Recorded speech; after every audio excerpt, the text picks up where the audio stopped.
दलाल लोगों से घिरा हुआ है। हो, लोकांच्या तक्रारी आहेतच तशा, शेकडो तक्रारी आहेत ना, की इथे संध्याकाळी, विशेषतः संध्याकाळी वेळ आहे, त्याची विशिष्ट वेळ आहे, त्या वेळेमध्ये खूप मोठ्या प्रमाणामध्ये सेटिंगचे कामं होतात असं लोकांचं म्हणणं आहे.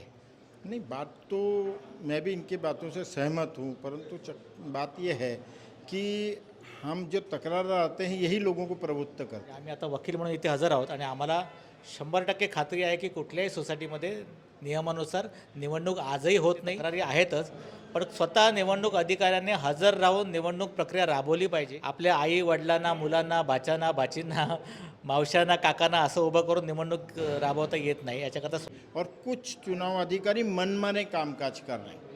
नमस्कार, आप देख रहे हैं सिटी न्यूज़ मुंबई। मीरा भाईंदर के दुय्यम निबंधक रजिस्ट्रार कार्यालय यानी सहकारी संस्था के भाईंदर कार्यालय में इस वक्त मौजूद हो। अंदर आप देख सकते हैं सैकड़ों लोग मौजूद हैं। एक ही दिन में यहाँ पर हेयरिंग भी रखा गया है और एक ही दिन में लोगों की भी समस्या सुनी गई है। रजिस्ट्रार सतीश देवकते हफ्ते में मुश्किल से 2 दिन लोगों को मिलते हैं और यहीं पर आम लोगों का कहना है कि एक बहुत बड़ा नेक्सस चल रहा है, जिसमें कुछ सिलेक्टेड प्राधिकृत अधिकारी बनाए जाते हैं, एडमिनिस्ट्रेटर बनाए जाते हैं, वही चुनाव करवाते हैं, उनके ही सिलेक्टेड वकील होते हैं जो कि चुनाव की प्रक्रिया को पूरा करते हैं। इस वक्त मेरे साथ में मीरा भाईंदर के जाने माने 2 लॉयर है, एक सामंत जी है, दूसरे सतनाम जी है। आइए जानते हैं रजिस्ट्रार कार्यालय में जिस तरीके की जो धांधलियाँ चल रही है, क्या वाकई में वो लोग भी पीड़ित है क्या? नमस्कार. सरकार चळवळीची सुरुवातच महाराष्ट्र राज्यातून झालेली आहे आणि ह्याच महाराष्ट्र राज्यामध्ये अनेक वर्ष निवडणूक नियम, त्यातली सुधारणा या सहमत होत नव्हत्या. त्या आता 2021ला निवडणुकीचे नियम तयार झालेले आहेत, सगळ्यांनी स्वीकारलेले आहेत. परंतु त्या नियमानुसार खरोखर निवडणुका होत आहेत का, हा एक खूप मोठा प्रश्न आहे. म्हणजे आम्ही आता वकील म्हणून इथे हजर आहोत आणि आम्हाला 100% खात्री आहे की कुठल्याही सोसायटीमध्ये नियमानुसार निवडणूक आजही होत नाही. याच्याकरता खूप मेहनतीची गरज आहे. पण यासाठी याच्यावरती लक्ष द्यायचं काम रजिस्ट्रारचं पण आहे. ते असं म्हणतात की निवडणूक घेणे आमचं काम नाही, राज्य निवडणूक आयोगाचं प्राधिकरण. रजिस्ट्रार म्हणजे उपनिबंधक, त्यांचंही प्रशिक्षण होणं गरजेचं आहे ना. त्यांना तर कळू देत का आपले अधिकार काय आहेत, त्यांनाही त्यांचे अधिकार माहिती नाही आहेत. जिथे निवडणूक हा शब्द आला, उपनिबंधक हात वरती करतात, ही माझी जबाबदारी नाही, तुम्ही कोर्टात जा, हे वाक्य असतं. त्यामुळे त्या निबंधकांनाही आपापले अधिकार माहिती नाही आहेत. त्याचा फायदा घेऊन बरेचसे निवडणूक अधिकारी धांदलीही करतात, अनियमितता होत आहे, ह्याच्यामध्ये काही शंका नाही आहे. आणि त्याच्यामुळेच आज ही तुम्हाला गर्दी दिसते इकडे तक्रारदारांची, ती त्याच्यामुळेच आहे. पद्धतशीर निवडणुका होत नाहीत. 2पेक्षा अधिक मुलं असणाऱ्या व्यक्तींना निवडणुकीत उभं राहायला देता कामा नये. प्रॉपर्टी एजंट आहेत, त्यांना उभं राहता देता कामा नये. जे डिफॉल्टर आहेत, हे असे बरेच प्रश्न असतात लोकांचे, त्याच्यावरनं बरेच वाद तयार होतात. 2-2 वर्ष लोक इथे त्रासलेली आहेत, लढत आहेत, तारखावर तारखा पडत आहेत. हे कुठेतरी थांबलं पाहिजे आणि ह्याच्याकरता सहकार आयुक्तांकडे आम्ही स्वतःहून अर्ज दिलेले आहेत. सहकार आयुक्तांकडनं ती सिस्टीम राबवली गेली पाहिजे की ह्यांना आधी प्रशिक्षित केलं पाहिजे अधिकाऱ्यांना. त्यानंतर निवडणूक निर्णय अधिकारी म्हणून जे बाहेरचे खाजगी जे तुमच्याकडे माणसं येतात त्यांचा ते प्रश्न झालं पाहिजे आणि ते व्यवस्थित काम करतायत की नाही याच्यात कोणीतरी अंकुश ठेवला पाहिजे. त्यांच्या तक्रारी ऐकण्याकरता इथे तुम्ही एक समांतर व्यवस्था केली पाहिजे. नाही, सध्या इथे चर्चेचा विषय आहे रमेश मानकर म्हणून, त्यांची मुलगी निवडणूक अधिकारी म्हणून काम करते. पण जे रमेश मानकर आहे, मुलीच्या नावाने स्वतः काम करतात आणि एक खूप मोठा नेक्सस चालवतात. असं खरंच जर होत असेल तर ते अत्यंत चुकीचं आहे. या इथे तक्रारी आहेतच, पण स्वतः निवडणूक अधिकाऱ्यांनी हजर राहून निवडणूक प्रक्रिया राबवली पाहिजे. आपल्या आई वडिलांना, मुलांना, बाच्यांना, बाचींना, मावशांना, काकांना असं उभं करून निवडणूक राबवता येत नाही. याच्याकरता स्वतः जे निवडणूक निर्णय अधिकारी ते स्वतः तिथे हजर राहिलं पाहिजे, वेळ दिला पाहिजे. आणि वेळ देत नसेल, वेळ तुम्हाला देता येत नसेल तर तुम्ही ते पद घेऊच नका, ती जबाबदारी घेऊच नका, असं आमचं मत आहे. इस वक्त सीनियर लॉयर है कोऑपरेटिव कोर्ट में से लेकर के उप निबंधक कार्यालय में और बार एसोसिएशन, अपना लॉयर एसोसिएशन के चेयरमैन, हाँ, और लॉयर एसोसिएशन के ये चेयरमैन भी है सतनाम जी. उनसे जानते हैं इस संदर्भ में क्या कहेंगे आप? महाराष्ट्र में सोसाइटियों के, सहकारी संस्थाओं के जो चुनाव हैं, ये 2014 में अमेंडमेंट आया, 97 की घटना दुरुस्ती हुई, उस हिसाब से महाराष्ट्र राज्य सहकारी निवडणूक प्राधिकरण का निर्माण हुआ. आज जितने भी सहकारी संस्थाओं के चुनाव हो रहे हैं वो राज्य सहकारी निवडणूक प्राधिकरण के तरफ से हो रहे हैं और जितने भी उपनिबंधक हैं वो तालुका निवडणूक अधिकारी करके वो कामकाज देख रहे हैं। चुनाव जो है क्रिस्टल क्लियर हुए, इसीलिए सहकारी प्राधिकरण निवडणूक का जो बनाया गया था। और निवडणूक के बारे में किसी की कोई कंप्लेंट्स होती है तो ये उप निबंधक कार्यालय को अधिकार नहीं है। वो 91 में कोऑपरेटिव कोर्ट को पावर्स है कि चुनाव के बारे में कोई भी कंप्लेंट्स है वो आपको कोऑपरेटिव कोर्ट में डालना सर मैं पड़ेगा। आपको रोकूंगा, यहाँ पर ही तो सबसे बड़ी मिस्टेक होती है कि चुनाव प्रक्रिया बराबर नहीं होती है, जिसकी वजह से कोऑपरेटिव कोर्ट से लेके उप निबंधक कार्यालय में सीनियर सिटीजन से लेके मजबूर हो रहे लोग आने के लिए। अब कैसे है कि Implement नहीं हो पा रहा है। कंप्लेंट्स भी सेवरल टाइप्स के कंप्लेंट्स हैं। 91 में कुछ कंप्लेंट्स उन्होंने कही है और कुछ कंप्लेंट जो है आपको प्राधिकरण के पास देनी पड़ेगी। अगर आपको इलेक्शन ऑफिसर के बारे में कुछ कंप्लेंट्स है, उन्होंने कुछ गलत किया है, तो आपको प्राधिकरण जो है महाराष्ट्र राज्य का पुणे में, उनके पास उसकी कंप्लेंट आपको देनी पड़ेगी।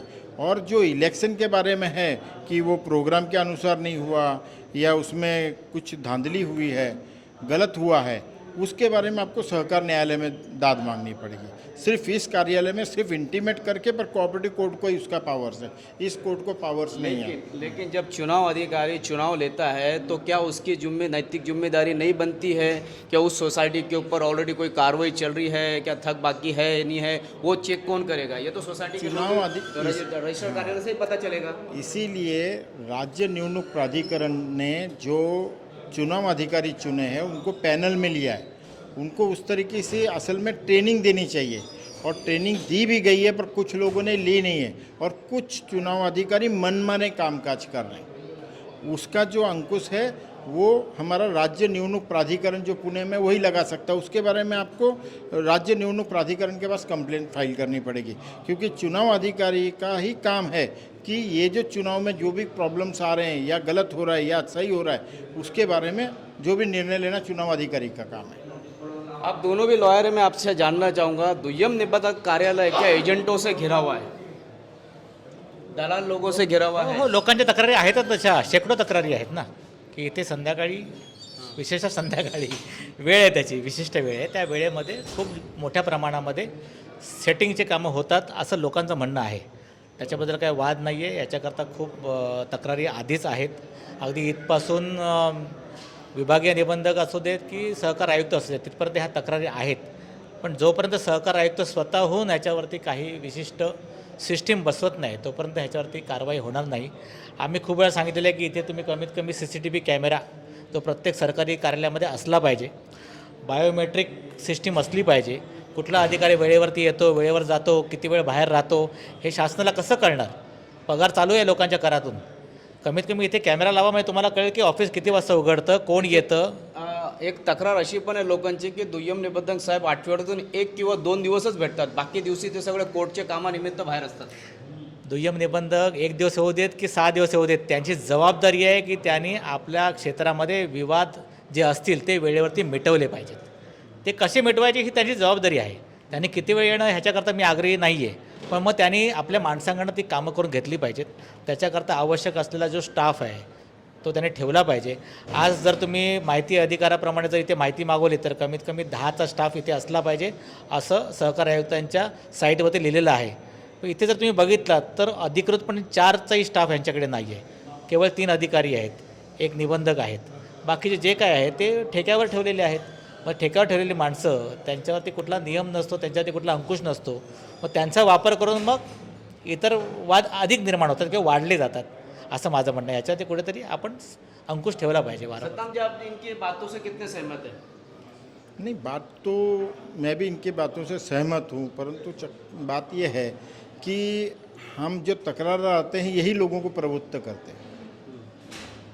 तकरारदार भी बहुत से तरीके हैं, अलग अलग मायने के रखते हैं, पर कुछ तकरारदार ऐसे होते कि शाम के वक्त में आते हैं, किसी के थ्रू कांटेक्ट करके मिलते हैं, परंतु गत ऐसी है कि जनरली हमने तो आज तक मैटर्स में, मैं तो आता हूँ, मैं थर्सडे फ्राइडे सैटरडे आता हूँ, तो हम तो मेरिट के हिसाब में मैटर चलाते हैं। जो ऑर्डर होगा वो सामने वाले को दे दिया जाता है, चाहे नेगेटिव हो या पॉजिटिव।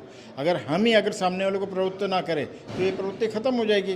पर हमारे कंप्लेनेंट जो आते हैं वही, और कुछ हमारे वकील लोग भी हैं, कुछ दलाल लोग भी हैं, ये प्रवृत्ति बनाते हैं कि भैया आपको मैं ऑर्डर ला के देता हूँ।